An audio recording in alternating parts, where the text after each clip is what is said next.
የግብጽ ምድር በውበቷ በቅንጦቷና በኃጢአቷ ያርበደበደችው ሴት ማን ናት? እርግጠኛ ነኝ ከ17 ዓመታት ያልተቋረጠ የሥጋዊ ደስታ እስር ወደ 47 ዓመታት የምድረ በዳ የሰቃይና የንስሐ ሕይወት ስለተሸጋገረችው ሴት ሰምታችሁ አታውቁም። ቁንጅናን የምታስንቅ ቆንጆ ነበረች። ነገር ግን ያላት ውበት ወደ መከራ መራት። አንድ ድንገተኛ ክስተት ደግሞ ነፍሷን ታደጋት። እግሮቿ ያልረገጡት የሸመታ ቤቶች የሉም። በዝሙት ያልጎበኘችው ወንድ ተፈልጎ አይገኝም። ውበቷ ወጥመዷ ነበር። ሳቋ ልብን ይሰልባል። ፈገግታዋ ከአፈር ይቀላቅላል። ዲያብሎስ ኃጢአትስ መስራት እንደሷ እያለ የሚመካባት የሰይጣን አምባሳደር ነበረች ቢባል እንኳን ማጋነን አይሆንም። ሁሉም ሰው ስለሷ ለማወቅ ይመኛል። አብዛኞቹ የሥነ መለኮት ልሂቃን ታሪኳን ሰምተው መጠን በሌለው አስተማሪነቱ ይደነቃሉ። ቅድስት ኦርቶዶክሳዊት ቤተክርስቲያናችን ደግሞ አሉኝ ከምትላቸው ቅዱሳን አንስት መካከል እሷን አህሎና መስሎ ከፊት የሚሰለፍ የለም። ቅድስት ብላ ስትጠራት እንኳን ባንደበተ ሙሉነት ነው። ጥያቄው ይህ ነው። እንዴት ዝሙትን በ12 ዓመቷ የጀመረች አንዲት የኃጢአት ንግሥት በታሪኩ ውስጥ ከታላላቅ ቅዱሳን ተርታ ልትሰለፍ ቻለች? ይህንን ታሪክ እስከ መጨረሻው ካላዩ የንስሐን እውነተኛ ኃይል ፈጽሞ ሊረዱት አይችሉም። የዛሬውን አስደናቂ ታሪክ ይዤላችሁ ስቀርብ ሚዲያችንን ሰብስክራይብ እንደሚያደርጉ በቀና ልቦት በመተማመን ጭምር ነው።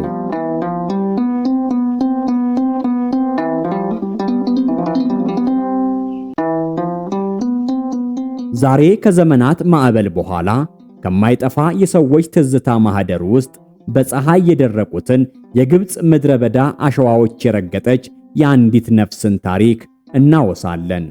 ይህ ታሪክ የጨለማን አዘቅት ያየች በብርሃን ኃይል ግን ደስታን የተቀዳጀች ሴት ታሪክ ነው። የሷ ታሪክ ከውበት ወጥመድ እስከ ቅድስና ዙፋን ድረስ ያደረገችው የእምነትና የንስሐ ጉዞ ነው። ትረካችን ከመንፈሳዊው ዓለም በላይ በሥጋዊ ዓለም ውስጥ የተጀመረ የሕይወት ምንጣፍ በተስፋና በሐዘን ክር የተሰፋበትን የማያቋርጥ የንስሐ ጉዞን በመዳሰስ ይጀምራል። የጥንት ስልጣኔ እምብርት የፒራሚዶችና የፈርዖኖች አገር በሆነችው በምድረ ግብጽ በ8ኛው መቶ ክፍለ ዘመን መባቻ ላይ የሕፃን ለቅሶ ተሰማ። ይህ ለቅሶ ከእስክንድሪያ ከተማ ከቀለምና ከንግድ ማዕከል ከብዙሃን ጩኸት ጋር ተቀላቀለ። የተወለደችው ልጅ ስሟ ማርያም ተባለ። ማርያም ግብፃዊት። የቤተሰቧ ታሪክ እጅግ በጣም የተለመደ ነበር። የድህነት ሸክም አልነበራቸውም። የታላቅ ባለጸግነት ግርማንም አልተቀዳጁም።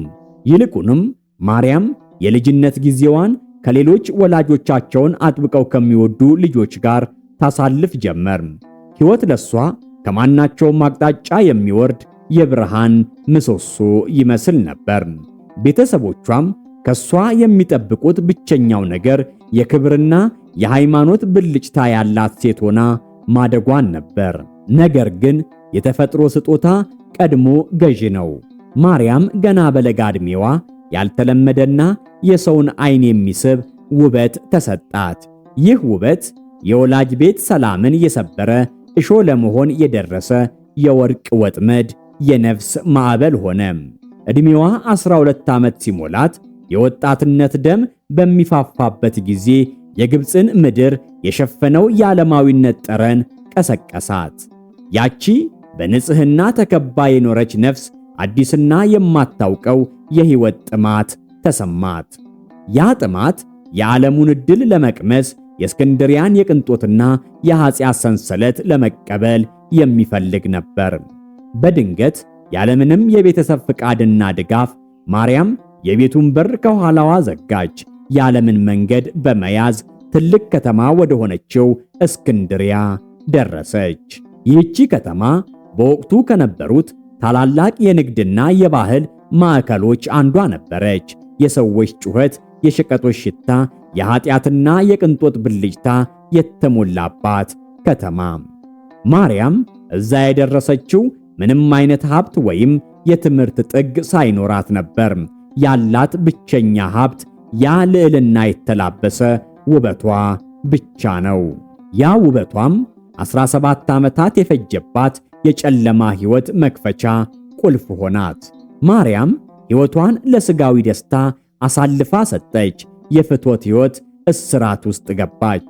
የገባችበት ሕይወት ከቤተሰቦቿ ከምትጠብቀው የሃይማኖትና የክብር ጎዳና ፈጽሞ የተለየ ነበር። በእስክንድሪያ አደባባዮችና ጎዳናዎች ውስጥ ስሟ ከውበትና ከኃጢአት ጋር ተያይዞ ተጠራ። ዓላማዋ ደስታም መፈለግ ነበር። ለዚህ ደስታም ማንኛውንም መስዋዕት ለመክፈል ተዘጋጀች። እሷ እንደ አውሎ ነፋስ ነበረች፣ ባጠገቧ ያለውን ሁሉ የምታናውጥ። ነገር ግን ከውስጧ ያለውን ባዶነት በኃይልና በትርምስ የምትሞላ። ያ የ17 ዓመታት የማያቋርጥ የሥጋዊ ደስታ ፍለጋ፣ የማያልቅ የነፍስ ጥማት፣ ያልረካ የልብ ምት ነበር። ማርያም የውበት ንግሥት መሆን ትፈልግ ነበር። የብዙ ሰዎች እይታ ማዕከል መሆንንም አጥብቃ ትሻለች። ነገር ግን ከሁሉም በላይ ምናልባትም የማትገነዘበው የነፍስ ሰላም ፍለጋ ውስጥ ነበረች። ሕይወት ግን በአንድ አቅጣጫ አትፈስም። በዛች የኃጢአት ከተማ ውስጥም እንኳ የማርያም ነፍስ ምንም እንኳን በሥጋዊ ደስታ ደንዝዛ ብትቆይም አሁንም በውስጧ የደበዘዘ የእምነት ብልጭታ ነበረባት። ይህ ብልጭታ እረፍት በሌላት ነፍሷ ውስጥ የድምፅ ሞገድን ፈጥሮም ነበር። ዓለማዊው ሕይወት እንደ ባህር ማዕበል መጥቶ የሚሄድ ነው። የኃጢአት ደስታም ቢሆን ጊዜያዊና ባዶ ሆኖ መቅረቱ አይቀርም። ማርያም በ17 ዓመታት የሥጋ እስር ከተሰቃየች በኋላ የሕይወቷን ትርጉም ዳግም ማሰላሰል ጀመረች። የሥጋዊ ዓለም ወይን ጠጅ መራራ መሆኑን፣ የቅንጦት ልብሶችም የልብን ባዶነት መደበቅ አለመቻላቸውን ተረዳች። ነፍሷ ከጥልቅ ጉድጓድ የሚወጣ ጩኸት አሰማች። በዚሁ ጊዜ የእግዚአብሔር ፈቃድ መንገድ አዘጋጀላት። ብዙ ሰዎች ወደ ኢየሩሳሌም ወደ ቅዱስ መስቀሉ በዓል የሚጓዙበት ጊዜ ደረሰ። ይህ ጉዞ ለብዙዎች የሃይማኖትና የመንፈስ ማዕበል ነበር። ማርያም የዚህን መንፈሳዊ ጉዞ ዜና ስትሰማ መነሻዋ ከመንፈሳዊ ፍላጎት አልነበረም። ያላት ዓላማ ከሕይወት ታሪኳ ጋር የሚመሳሰል ነበር። ወደ ኢየሩሳሌም ከሚሄዱ ተሳፋሪዎች ጋር የሥጋዊ ደስታን ሕይወት መቀጠል።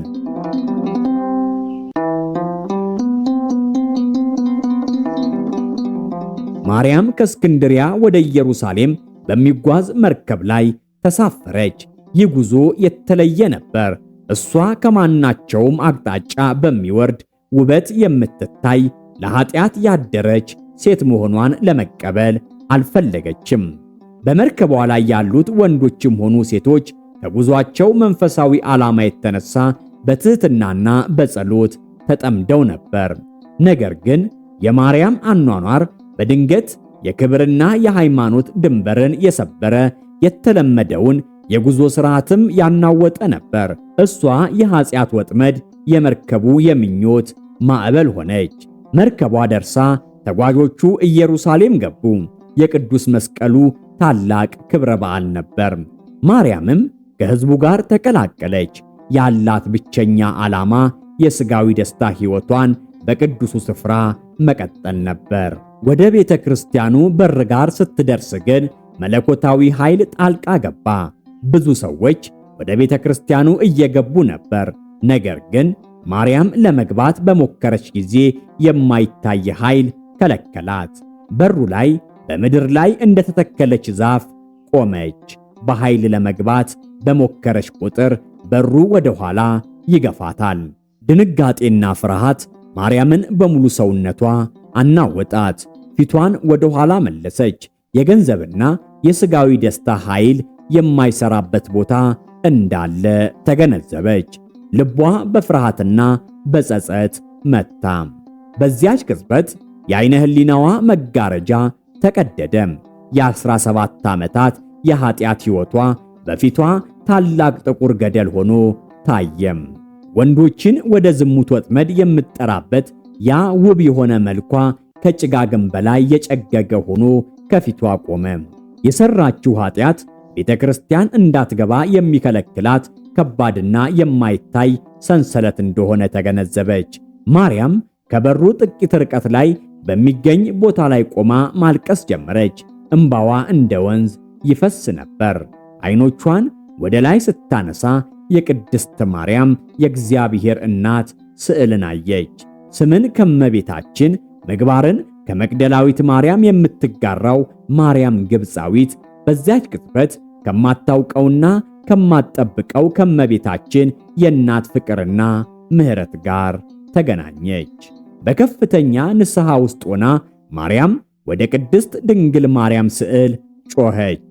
የኃጢአት ሕይወትን ትታ በምድረ በዳ ብቻዋን ለመኖር ለፈጸመችው በደል ሁሉ ንስሐ ለመግባት ቃል ገባች።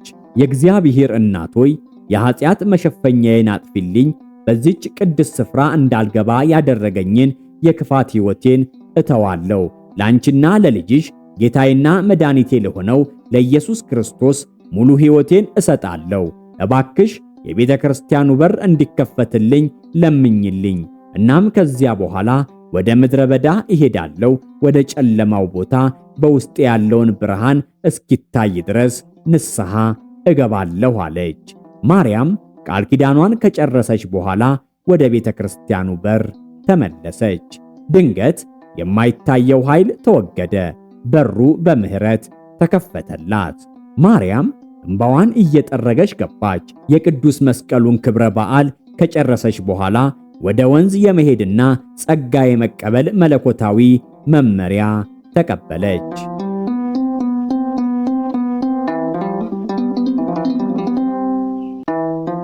በዚያች ቀን ማርያም ግብፃዊት የሕይወት ለውጥ ፈጠረች። ሥጋዋን ለኃጢአት መስጠት አቆመች። ወደ መንፈሳዊው ዓለም ተጓዘች። የዓለማዊ ውበቷን፣ ልብሷን፣ ንብረቷን ሁሉ በኢየሩሳሌም ከተማ ውስጥ ትታ ወደ ወንዝ ሄደችና 3 ዳቦዎችን ብቻ ይዛ ወደ ዮርዳኖስ ምድረ በዳ ገባች። የሕይወቷ ታሪክ ካሁን በኋላ የሕይወት ትግል፣ የንስሐ ስቃይና የእምነት ድል ታሪክ ሆነ። ማርያም የዮርዳኖስን ወንዝ ከተሻገረች በኋላ ወደ ምድረ በዳው ጥልቅ ገባች። ምድረ በዳው ከእስክንድሪያ የቅንጦትና የትዕቢት ከተማ ፍጹም ተቃራኒ የሆነ የሰላምና የጸሎት ዓለም ነበር። ያንን ዓለማዊ ሕይወት ትታ የገባችበት ቦታ ከዓለም ጋር ያደረገችውን የመጨረሻ ግንኙነት አቋርጣ ከእግዚአብሔር ጋር ያላትን ግንኙነት ለመመስረት የወሰነችበት የሕይወቷ ምዕራፍ ነበር። በመጀመሪያዎቹ ዓመታት ትግሉ ከባድና አሰቃቂ ነበር። በምትኩ በ3 ዳቦዎችና በምድረ በዳው ውሃ ብቻ የምትተዳደር ቢሆንም የሥጋዋ ምኞትና የቀድሞ ሕይወቷ ትዝታ እንደ እሳት ያቃጥላት ነበር። እነዚያ የቅንጦት ልብሶች፣ ጣፋጭ ምግቦችና የዓለማዊ ደስታ ትዝታዎች ወደ እይታዋ ይመጡ ነበር። ማርያም ያለማቋረጥ ትጸልያለች። ያለማቋረጥ ሥጋዋን በትሕትና ትጎስማለች። የነበራት ልብስ ከአንድ ወር ባልበለጠ ጊዜ ውስጥ አለቀ። የቀራት ነገር ራቁቷን በምድረ በዳው ፀሐይ እየተቃጠለች በብርድ እየተመታች ለኃጢአት ሕይወቷን ንስሐ የምትገባ ነፍስ ብቻ ነበረች። 17 ዓመታት ሙሉ ለሥጋዊ ደስታ ራሷን እንደሰጠች ሁሉ 47 ዓመታት ሙሉ በምድረ በዳው በሥጋና በመንፈስ ትግል ውስጥ ኖረች። ይህ ትግል የንስሐዋ ጥልቀትና የእምነቷ ጽናት መለኪያ ነበር። በዓመታት ውስጥ ከእግዚአብሔር ጋር ያላትን ግንኙነት እያደገ መጣ። ሥጋዋና ምኞቷ እየደከሙ፣ ነፍሷ ግን እየበራች ሄደች። የሰማይ መላእክት የሚያጽናኗት፣ የእግዚአብሔር ምሕረት የሚመግባት የብርሃን ልጅ ሆነች። በምድረ በዳው ጸሎቷ የመኖሪያዋ መሠረት ሆነ። የንስሐ እንባዋ ከሥጋዊ ሙቀት የሚጠብቃት ጥላ ሆነ። የሰውነቷ ውበት ጠፍቶ የነበረ ቢሆንም ከውስጧ የመንፈሳዊ ብርሃንና የቅድስና ውበት ወጣ። ማርያም በምድረ በዳው ብቻዋን 47 ዓመታት ከኖረች በኋላ የእግዚአብሔር ፈቃድ ሌላ ገጽታን አሳየም። ታላቅና ቅዱስ አረጋዊ መነኩሴ አባ ዘሲማስ በምድረ በዳው ውስጥ ለመንፈሳዊ ጽናት ጉዞ መጡ። አባ ዘሲማስ ማርያምን ለመጀመሪያ ጊዜ ሳይዋት በመጀመሪያ ሰይጣናዊ ምትሃት መስሏቸው ደነገጡ። የማርያም ሰውነት በጊዜና በፀሐይ ተበልቶ በፀጉሯ ብቻ ተሸፍና ነበር። ማርያም አባ ዘሲማስን ስትመለከት ጮኸችና ሸሸች። ምክንያቱም ለብዙ ዓመታት የሰው ፊትን አላየችም ነበር። አባ ዘሲማስ በሙሉ ልባቸው ጠሯት። የእግዚአብሔር አገልጋይ ሆይ ለምን ትሸሻለሽ? ከኔ ጋር ተነጋገሪ፣ እኔ ሰው ነኝና። አባ ዘሲማስ የማርያምን የዋህነትና መንፈሳዊ ኃይል ሲመለከቱ በእግዚአብሔር ፍርድ ፊት በመገረም ወደቁ። ማርያም ከሩቅ ሆና ማንነቷን፣ የኃጢአት ታሪኳንና የንስሐ ሕይወቷን ነገረቻቸው። አባ ዘሲማስ በትሕትናዋና በእምነቷ ተደነቁ። ማርያም በእግዚአብሔር ኃይል ታዛ አባ ዘሲማስን በቀጣዩ ዓመት የቅዱስ ቁርባንን ስጦታ ይዘው ወደ ዮርዳኖስ ወንዝ እንዲመጡ ጠየቀቻቸው። ያቺ የቀድሞ ዓለማዊ ሴት አሁን የእግዚአብሔርን ስጦታ በአክብሮትና በፍርሃት የምትቀበል የቅድስና ጀግና ሆነች።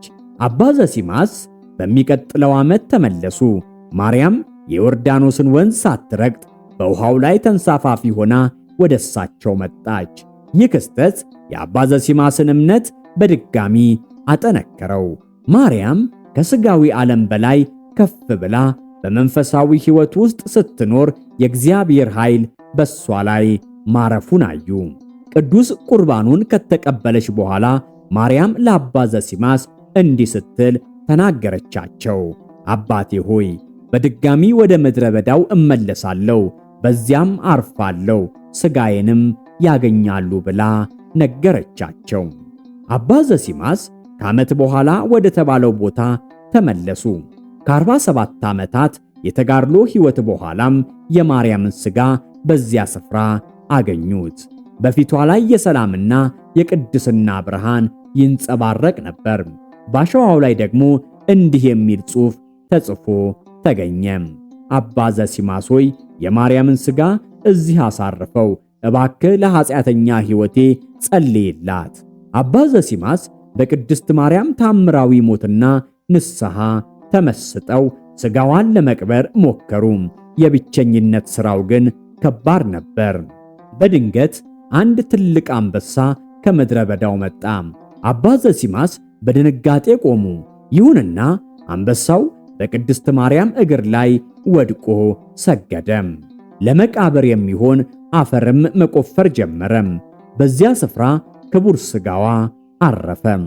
የማርያም ግብፃዊት ታሪክ የጨለማው ሕይወት በብርሃን እንዴት እንደሚሸነፍ፣ የንስሐ ኃይል ከማንኛውም ኃጢአት እንዴት እንደሚያነጻ የሚገልጽ እውነተኛ ማስረጃ ነው። ከዓለማዊ ውበትና ስሜታዊነት እስር ተላቃ የእግዚአብሔር መንፈሳዊ ውበትና ጸጋን የተቀበለች ነፍስ ናት። ሞቷ ሳይቀር የክብርና የሰላም ማኅተም የሆነላት የቅድስና ዘውድ የተቀዳጀች ታላቅ ሴት ናት። የእናታችን የቅድስት ማርያም ግብፃዊት ረድኤት በረከት ይደርብን። ወስብሐት ለእግዚአብሔር።